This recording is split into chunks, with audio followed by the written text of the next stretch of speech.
Alhamdulillah, Rabbi, Bismillahi wassalatu wassalamu ala Rasulillahi. Assalamualaikum warahmatullahi wabarakatuh. Pagbati po sa inyong lahat ng kapayapaan, awa, at siyempre po pagpapala ng nag-iisang Diyos sa ating lahat. Magandang hapon po. Ang pagpupulong po ng Senate Committee on Cultural Communities and Muslim Affairs ay formal nang binubuksan. The meeting of the Committee on Cultural Communities and Muslim Affairs is now called to order. Bago ang lahat, ay nais po nating, siyempre po, hanggat wala pa si Ma'am, kinikilala na po natin. Opo, ang atin pong Vice Chair, Senadora Loren Legarda. On the way na po siya.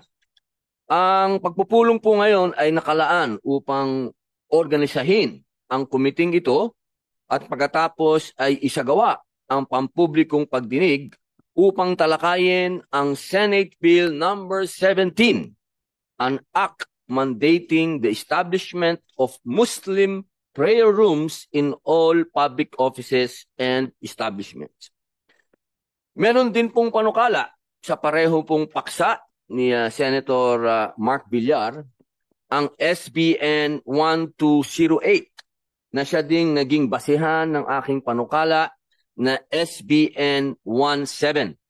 At ito ay hinihintay pa namin na ma-refer sa ating komite.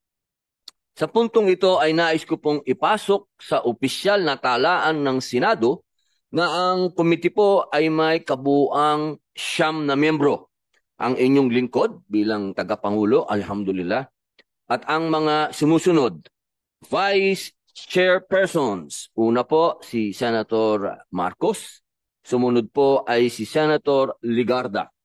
At amin pong mga miyembro ay si Senator Ejercito, Senator Marcoleta, Senator De La Rosa, Senator Go, Senator Mark Villar, at Senator Zubiri.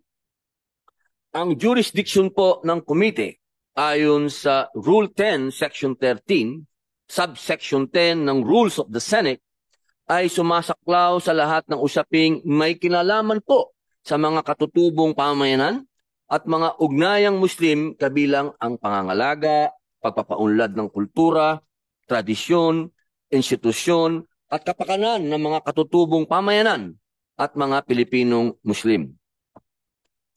Ang komite po ay gagabayan ng Rules of the Senate at ng Rules of Procedure governing inquiries in aid of legislation. Akin pong iminumungkahi na ating pagtibayin ang Rules of the Senate at ang Rules of Procedure governing inquiries in aid of legislation bilang panloob na tuntunin ng committee. Bago ko po ituloy pa itong aking binabasa, gusto ko lamang po kayong batiin sapagkat ang atin pong committee ay sa tulong po ninyo. Kasi tayo naman po dati ng magkakapartner. Ito po yung sa 19th Congress, ngayon po 20th. Gusto ko po kayong balitaan ng napakagandang balita. Dahil sa ngayon po, ang ating pong committee ay nakapagpasa na ng 4 na batas. Opo, ito po yung napakagandang balita po sa atin. Ang Republic Act 12018. Ito po yung Act Creating Additional Sharia Courts. Batas na po ito. Ito po yung napakalaking tagumpay para po sa mga Muslimin. Sapagkat alam naman po ninyo na nabubuhay po ang isang Muslim sa Sharia. Kaya ito po'y masasabing, marami nagsasabi na mga Muslim lang naman ang makikinabang dyan. Alhamdulillah, totoo po. Sa usapin ng legalidad, mga Muslim ang makikinabang. Pero habang ang mga kapatid po ninyong Muslim ay nakakaramdam na sila ay nakapaloob sa gobyerno, ibig sabihin po noon, sa malawak na usapin, may kapayapaan. Nakakaintindihan po tayo, nararamdaman ng mga kapatid ninyong Muslim, nakapabilang sila sa gobyerno. At ito pong pagdagdag ng Sharia Court, ito na po yung pinakamahalaga doon. Alam niyo po ba na ang mga Muslim po ngayon nasa iba't ibang parte na ng Pilipinas? Napaka hirap naman po na kapag kailangan namin ng Sharia, yung mga nasa Maynila pupunta pa sa Mindanao. Napakahirap po nun para sa kanila kasi nandun lang po talaga yung Sharia court. Pero dahil po sa batas na to, magkakaroon po ng karagdagang court na hanggang Baguio. Kasi marami na rin pong region na po ito. Napakaganda po nito. Kaya maraming salamat po sa inyo. Parte po kayo nito dahil sa lahat ng hearing kasama po kayo. At syempre po, ito pa po, yung RA 12160, ang Philippine Islamic Burial Act. Napakahalaga po nito. Ito na po, laging pinag-uusapan na ang mga Muslim pala ay 24 hours kailangan ng mailibing. At dito po sa batas na ito, binibigyan po ng kahalagahan yung batas sa Islam na yon. Kasi lagi po kasi tayo nagkakaproblema, siyempre po, hindi naman po natin masisi yung ibang ahensya ng gobyerno o yung mga ospital, hindi naman nila naiintindihan kung ano yung mga tradisyon, mga ritual. Pero dahil po dito sa batas na to, muli, magkakaroon na naman po tayo ng malawakang kapayapaan. Kasi tandaan po natin, hanggang tayo'y nagkakaintindihan, yun po ang solusyon para magkaroon ng kapayapaan. Lalo na po yung mga usapin na may kinalaman sa ritual. Dahil po yan ay palaging pinag-uumpisahan ng hindi pagkakaintindihan. Hindi maintindihan ng mga ospital, ng mga local government official na kailangan mailibing ang Muslim 24 hours. Allahu Akbar. Kaya napakaganda po nito. Pangatlo, ang Republic Act 122224, ang National Day for Awareness on the Hijab and other traditional garments and attire. Ito po, patungkol po to sa discrimination. Wala naman po sigurong isa sa atin dito ang naniniwala na okay ang discrimination. Lahat naman po tayo siguro naniniwala tayo na dapat walang diskriminasyon, anuman ng religion mo, anuman ng suot mo, dapat yan ay ginagalang. Kaya ito pong pagkakapasa ng batas na to, nagpapasalamat po kami sa inyo at sinuportahan niyo po kami dahil ang aming mga kababaihan ngayon ay may proteksyon na. Hindi na po sila pwedeng harasin sa mga eskwelahan. Alam po niyo, may mga eskwelahan na pinagbabawal yung ibang mga Muslim na babae na magsuot ng hijab. Pero dahil dito po sa araw na to na kinikilala yung hijab, ito po ay napakagandang hakbangin para magkaroon muli ng pagkakaintindihan. Dahil hanggat may pagkakaintindihan, walang gulo. Yun po ang mahalaga. At hindi lang po ito sa Muslim, pati po sa mga katutubo na sila ay binibigyan natin ng honor, ng karangalan na sa araw na to, sana, katulad ko, araw-araw ako nakasuot ng kanilang tribal, maganda tayong lahat ganun din. Tangkilikin natin yung atin. Hindi lang isang araw, kung hindi palaging araw suot natin. Ito pong Republic Act 12228, ang Sheikh Makdum Day. Napakahalaga po nito. Kung sa amin pong mga kapatid na Katoliko ay pinangahalagaan po natin ang pagdating ni Ferdinand Magellan, ganun din naman po sa Islam na malaman namin na binibigyan ng kahalagahan din yung pagdating naman ng aming nagdala ng Islam. At yan na naman po ay si Sheikh Makdum. Alam nyo, pagka meron pong ganito na pumapasang batas na kinikilala ang tradisyon, kultura, pananampalataya ng masasabi po nating 10% ng ating populasyon, daan po yan talaga na hindi na tayo magkagulo. Yun po ang lagi nating tinatahak. Sabi nga nila, inclusive government. Yun po. At ito po yung 4 na batas na naisabatas po natin nung 19th Congress. Kasama po kayo.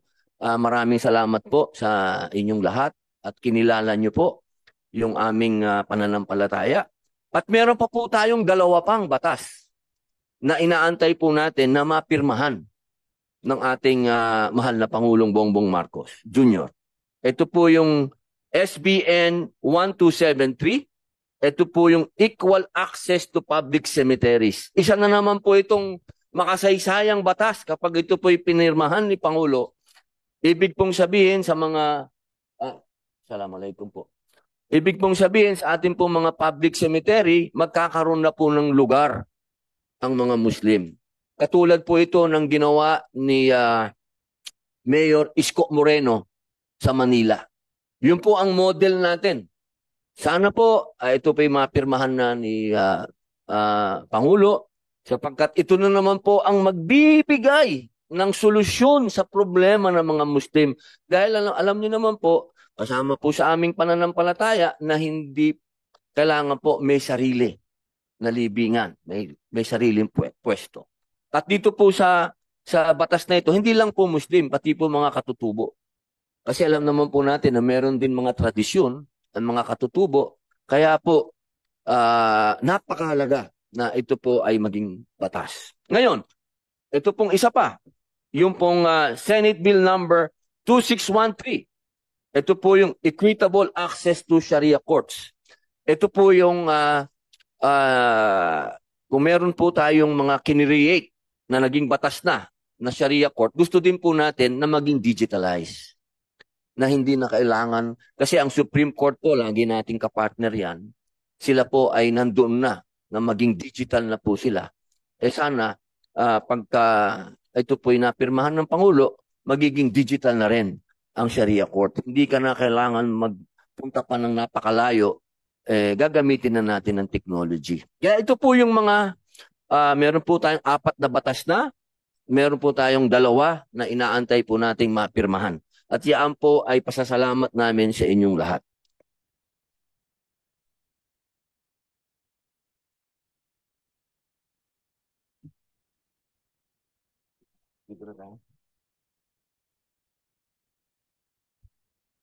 Punta na po tayo dito dahil alam ko po na hindi naman natin kailangan patagalin na ito dahil ito po ay napag-usapan na. Noong 19th Congress, tayo po ay nagkasundo-sundo na dito. Nagkataon lamang po na hindi ito dumating sa plenaryo. Kaya parang formality na lang po ito. At kung meron man pong gustong magbigay ng mungkahi, very open po kayo. Sa puntong ito, tayo po ay dadako na sa ating pampublikong pagdinig upang talakayin ang SPN 17, an act mandating the establishment of Muslim prayer rooms in all public offices and establishments. Nais ko pong tawagin ang ating Committee Secretary, Binibining Gina De Lomes, upang ipakilala po ang ating mga panauhing tagapagsalita ngayong araw nito. Magandang hapon po sa lahat ng narito sa silid-ausan ng ating pampublikong pandinig. The Committee on Cultural Communities and Muslim Affairs acknowledges the presence of the following resource persons.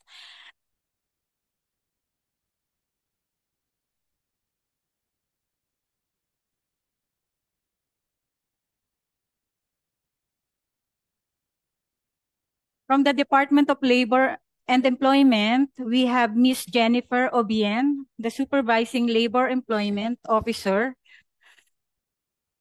and the officer in charge of the Bureau of Working Conditions, together with Ms. Jean Orsolino, the Department Legislative Liaison Specialist Technical Support. From the Department of Foreign Affairs, we have Engineer Edifredo Dabuet, Director, Engineering and Maintenance Division, Office of Asset Management and Support Services. From the Bureau of Immigration, we have Ms. Diamina Diampuan, Deputy Chief of the Advanced Passenger Information Systems Operations Center, Bureau of Immigration. The Department of Education is represented by ASEC Aurelio Paulo Bartolome, Human Resource and Organizational Development Division. The Department of Budget and Management is represented by Mr. Reynaldo Moreno, Acting Chief, Budget and Management Specialist. The Chair